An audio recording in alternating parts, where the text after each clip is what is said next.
প্রদীপ মোটরসের পক্ষ থেকে নিয়ে আসলাম আপনাদের জন্য একটা এলিয়ন গাড়ি। এলিয়ন গাড়ির সমস্যা হচ্ছে আপনার গাড়ি ভাগছে না, গিয়ার বক্সের সমস্যা।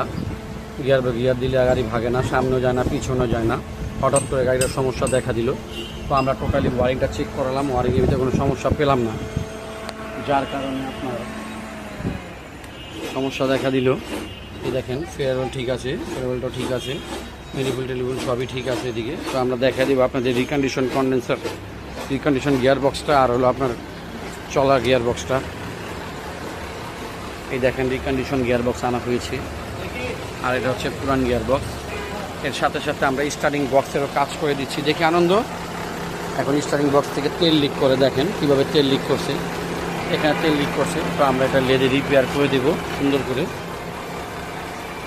ফেরাওয়ালটা দেখাচ্ছি আপনাদের যে কী কচকচা মালটা আমরা লাগাবো। কি দাদা আপনি খুশি তো মালে? হ্যাঁ খুশি না? হ্যাঁ, গিয়ার 100 ভাগবে, টেনশন নিয়েন না, আপনি দাদার গ্যারেজে আসছেন, ঠিক আছে? তো আমরা এখন গিয়ার বক্সটা ফিটিং করে দিব ভিউয়ার্স। তো আপনারা আমাদের সাথেই থাকেন। Pradip motors electric workshop, 43 news carton Bangla motor. আমাদের সাথেই থাকুন, আর বেশি বেশি করে আমাদের লাইক, শেয়ার এবং কমেন্টস করে দিন প্রদীপ মোটরসের জন্য। ধন্যবাদ ভিউয়ার্স।